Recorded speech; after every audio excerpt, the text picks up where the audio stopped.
Mari kita berdoa. Tuhan Allah Bapa di sorga, saat ini kami datang menghampiri-Mu dengan hati yang berlimpah dengan ungkapan syukur dan sukacita. Oleh karena Tuhan begitu setia memimpin, memelihara dan menyertai kami hingga saat ini. Bahkan seminggu lamanya Tuhan menyertai kami dalam setiap aktivitas kami. Saat ini Tuhan, dalam kesempatan yang indah dan berbahagia, kami akan membaca, merenungkan kebenaran firman-Mu. Oleh sebab itu kami mohon Tuhan pimpin, sertai dan berkati kami. Teduhkanlah hati kami dan biarlah segala konsentrasi kami hanya terarah untuk merenungkan kebenaran firman-Mu. Berkati umat-Mu yang mendengar, urapi hamba-Mu yang menyampaikan. Di dalam nama Tuhan Yesus, Tuhan Juru Selamat hidup kami, firman yang hidup, kami sudah berdoa kepada Bapa di sorga. Amin. Shalom. Puji Tuhan, pada saat yang indah dan berbahagia ini kita patut bersyukur kepada Tuhan yang mana hari ini kita diberi kesempatan untuk kembali berkumpul, bersekutu, memuji, mengagungkan Tuhan. Dan hari ini kita akan membaca, merenungkan firman Tuhan yang terambil dari Mazmur 62 ayat yang pertama sampai dengan ayat yang ke-13. Demikian firman Tuhan. Untuk pemimpin biduan menurut Yedutun Mazmur Daud. Hanya dekat Allah saja aku tenang, daripadanya-lah keselamatanku. Hanya dialah gunung batuku dan keselamatanku, kota bentengku. Aku tidak akan goyah. Berapa lama lagikah kamu hendak menyerbu seseorang, hendak meremukkan dia? Hai kamu sekalian, seperti terhadap dinding yang miring, terhadap tembok yang hendak roboh. Mereka hanya bermaksud menghempaskan dia dari kedudukan yang tinggi. Mereka suka kepada dusta. Dengan mulutnya mereka memberkati, tetapi dalam hatinya mereka mengutuki. Hanya pada Allah saja kiranya aku tenang, sebab daripadanya-lah harapanku. Hanya dialah gunung batuku dan keselamatanku, kota bentengku, aku tidak akan goyah. Pada Allah ada keselamatanku dan kemuliaanku. Gunung batu kekuatanku, tempat perlindunganku ialah Allah. Percayalah kepadanya setiap waktu, hai umat. Curahkanlah isi hatimu di hadapannya. Allah ialah tempat perlindungan kita. Hanya angin saja orang-orang yang hina, suatu dusta saja orang-orang yang mulia. Pada neraca mereka naik ke atas, mereka sekalian lebih ringan daripada angin. Janganlah percaya kepada pemerasan, janganlah menaruh harap yang sia-sia kepada perampasan. Apabila harta makin bertambah, janganlah hatimu melekat padanya. Satu kali Allah berfirman, dua hal yang aku dengar, bahwa kuasa dari Allah asalnya, dan daripadamu juga kasih setia ya Tuhan. Sebab Engkau membalas setiap orang menurut perbuatannya. Demikian jauh pembacaan firman Tuhan pada saat ini. Dan tema firman Tuhan hari ini dibawa tema tetap tenang dekat Tuhan. Banyak masalah dalam hidup manusia, baik aspek ekonomi, kesehatan, sosial, keamanan, keselamatan, dan aspek lainnya yang membuat manusia hidup penuh kekhawatiran, ketakutan, kegelisahan yang tentunya membuat kita tidak tenang. Apa? Ada rahasia agar tetap tenang dekat Tuhan, kendati kita menghadapi realita yang begitu mengancam dan membahayakan ini? Kita akan belajar firman Tuhan dengan tema tetap tenang dekat Tuhan. Apa saja rahasia-rahasianya? Mazmur 62 ayat 1 sampai dengan ayat yang ke-13 memberikan kepada umat Tuhan, orang Israel dan orang percaya masa kini, rahasia-rahasia agar tetap tenang dekat Tuhan. Yaitu yang pertama, percaya bahwa Tuhan hidup dan berkuasa. Saya memilih di dalam ayat yang ke-6, ayat yang ke-7, dalam terjemahan firman Allah yang hidup dikatakan bahwa dialah batu karangku, perlindunganku, yang menyelamatkan aku. Dialah tempat perlindunganku dan tentara tidak dapat mengalahkan aku. Pemazmur dalam ayat ini menjelaskan bahwa Tuhan yang dipercaya adalah Tuhan yang bertindak atau yang melakukan suatu tindakan, yang dapat melakukan tindakan atau yang aktif, pastilah pribadi yang hidup. Inilah pengenalan pemazmur kepada Tuhan yang begitu mendalam sehingga ia menaruh percaya kepada Tuhan yang hidup. Selain daripada itu, pemazmur menjelaskan bahwa tentara tidak dapat mengalahkannya karena Tuhan yang melindungi dan berkuasa untuk menolong tatkala serangan datang kepadanya. Bapak Ibu Saudara yang dikasihi oleh Tuhan, pada poin yang pertama ini pemazmur menyampaikan bahwa dia percaya kepada Tuhan yang hidup, dan Tuhan yang hidup ini juga adalah Tuhan yang berkuasa, yang sanggup untuk memberikan kemenangan kepadanya.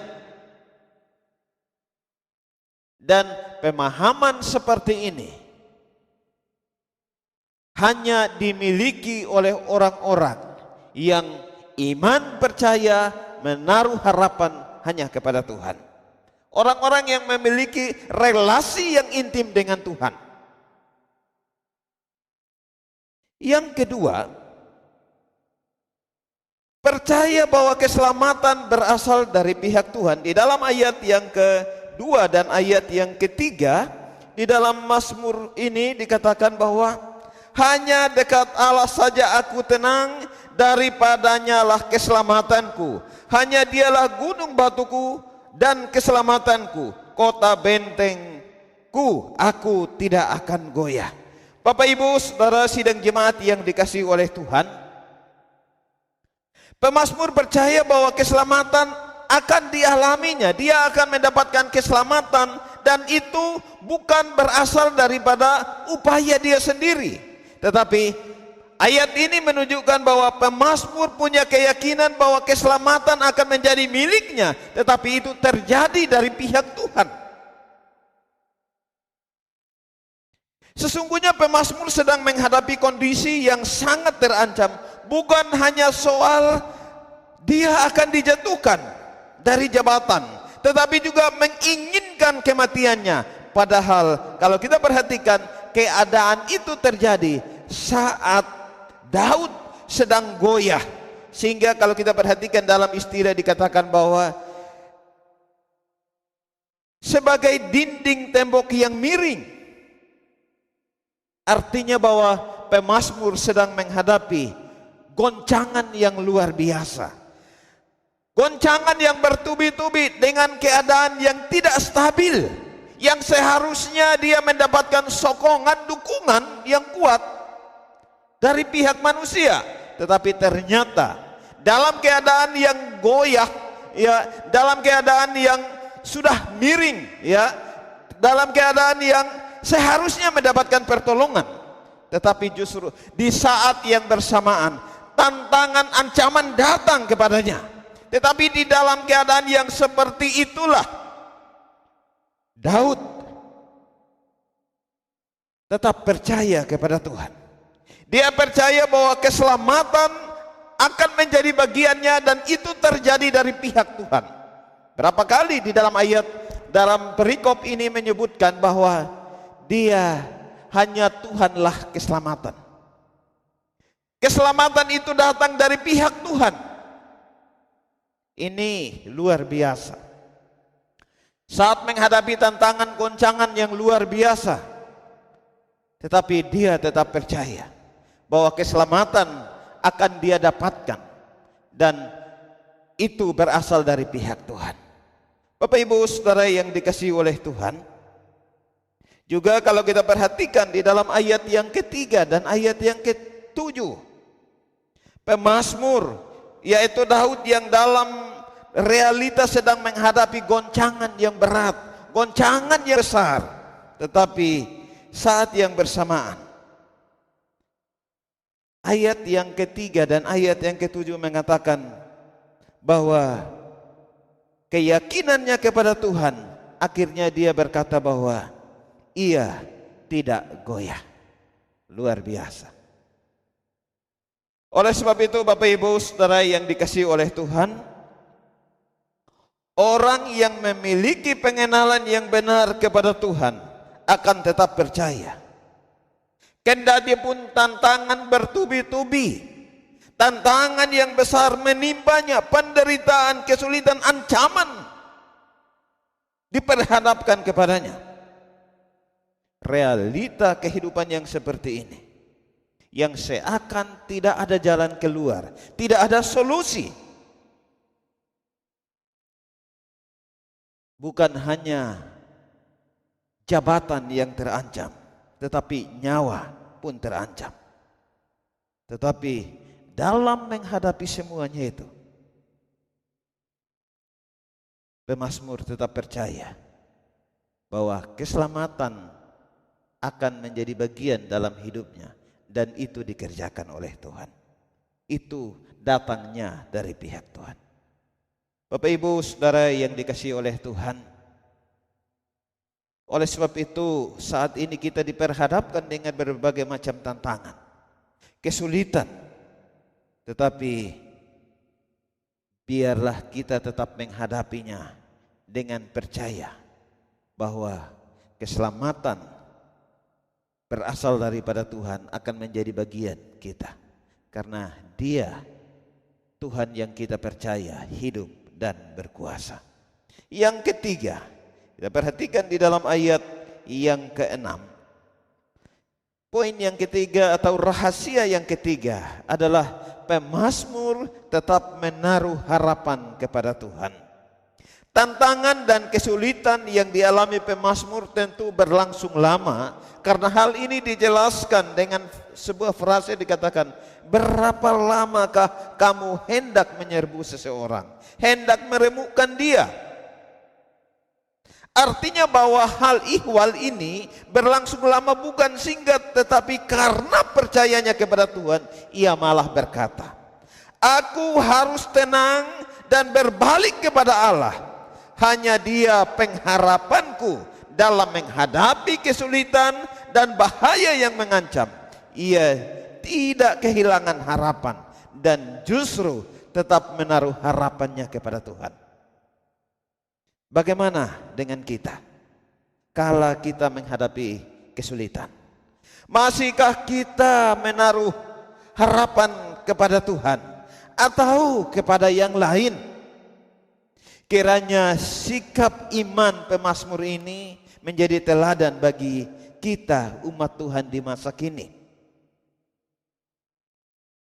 Yang keempat, rahasia yang keempat, yaitu menyaksikan kemurahan Tuhan. Di dalam ayat yang ke-8 sampai dengan ayat yang ke-13, pemazmur pada bagian ini menyaksikan kebaikan, kemurahan, kasih setia dan keadilan Tuhan yang telah dialaminya. Dia menyaksikan itu kepada orang Israel dengan harapan agar orang Israel sungguh-sungguh percaya kepada Tuhan daripada mengandalkan manusia. Dalam ayat yang ke-8 sampai dengan ayat yang ke-11 dikatakan, pada Allah ada keselamatanku dan kemuliaanku, gunung batu kekuatanku, tempat perlindunganku ialah Allah. Percayalah kepadanya setiap waktu, hai umat. Curahkanlah isi hatimu di hadapannya. Allah ialah tempat perlindungan kita. Jangan percaya kepada pemerasan, Janganlah menaruh harap yang sia-sia kepada perampasan. Apabila harta makin bertambah, janganlah hatimu melekat padanya. Luar biasa. Bapak Ibu kekasih-kekasih Tuhan, di sini kita melihat bagaimana manusia yang sering kali terseret atau dipikat oleh janji-janji palsu, sehingga seakan bisa atau dapat diandalkan. Tetapi Daud mengingatkan agar setiap kebaikan yang telah diterima daripada Tuhan diperkenalkan. Di dalam Mazmur 105 ayat 1 bagian B dikatakan, perkenalkanlah perbuatan Tuhan kepada bangsa-bangsa. Oleh sebab itu bagian ini menjadi hal yang sangat penting bagi gereja, bagi kita umat Tuhan di masa sekarang ini. Kita sedang diperhadapkan dengan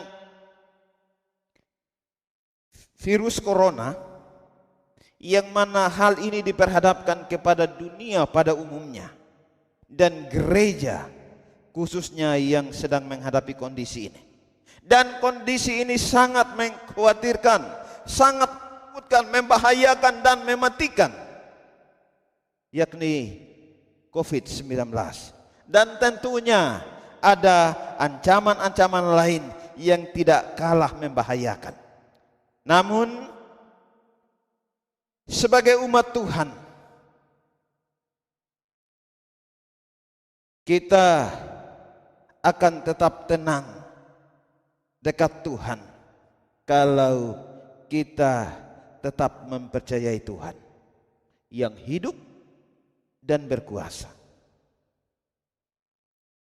Tetap percaya bahwa pertolongan dan keselamatan akan datang dari Tuhan untuk kita. Dan tetap menaruh harapan kepada Tuhan. Dan setelah itu, jangan lupa perkenalkan perbuatan Tuhan kepada sesama dimanapun kita berada. Oleh sebab itu Bapak Ibu, dengan perkembangan penyebaran coronavirus baik di dunia, di Indonesia, di Kalimantan Timur, dan di Kutai Barat secara khusus, yang akhirnya membuat kita harus melakukan ibadah di rumah kita masing-masing. Tetapi sebagai umat Tuhan, kita tentu akan tetap tenang kala kita dekat dengan Tuhan. Kita akan tetap tenang menghadapi kesulitan, bahaya yang mengancam dan mematikan ini. Dan rahasianya tentu sekali lagi, tetap percaya kepada Tuhan yang hidup dan berkuasa. Percaya bahwa pertolongan dan keselamatan akan datang dari Tuhan, dan tetap menaruh harapan kepada Tuhan. Kita tidak tahu apa yang akan terjadi dalam hidup kita ke depan. Yang sekarang ini mungkin kita hidup di dalam kekurangan, kebutuhan hidup kita. Mari tetap menaruh harapan kita kepada Tuhan, karena Dia Tuhan yang sudah menyertai kita, sedang menyertai kita, dan akan menyertai kita ke depan. Kiranya Tuhan menolong, menyertai, dan memberkati kita, sehingga umat Tuhan, kendati pun kita harus masih melakukan ibadah di rumah kita masing-masing, tetapi ingatlah bahwa di dalam menghadapi keadaan-keadaan yang seperti ini, kita akan tetap kala kita dekat dengan Tuhan. Tuhan Yesus memberkati. Mari kita berdoa. Tuhan Allah Bapa di sorga, kami bersyukur Tuhan sudah menolong, menyertai, dan memberkati kami. Kami sadar bahwa kami hidup di dalam zaman ini yang penuh dengan tantangan, bukan hanya di Indonesia tetapi di dunia. Tetapi kami sadar bahwa kendati pun tantangan ini membahayakan dan mematikan, tetapi kami punya Tuhan yang hidup, yang berkuasa, dan kami akan tetap percaya bahwa keselamatan daripada Tuhan akan dinyatakan bagi kami. Kami akan tetap menaruh harapan kami kepadamu ya Tuhan, dan Tuhan tolong mampukan kami ketika kami menikmati kebaikan-kebaikan Tuhan dalam hidup kami. Kami terus menyaksikan itu kepada sesama kami di lingkungan di mana Tuhan hadirkan kami. Berkati kami sekalian jemaat Tuhan, baik yang di rumah, baik anak-anak, remaja, pemuda, dewasa, usia indah. Tuhan tolong berkati mereka. Kami tidak tahu apa pergumulan mereka terberat saat ini, tetapi kami yakin dan percaya bahwa dalam keadaan sulit dan berat ini, kami akan tetap tenang kalau kami dekat dengan Engkau ya Tuhan. Ini doa kami, pimpin kami ya Tuhan, agar kami senantiasa hidup di dalam kebenaran-Mu. Di dalam nama Tuhan Yesus kami sudah berdoa bersyukur kepada Bapa di sorga. Amin.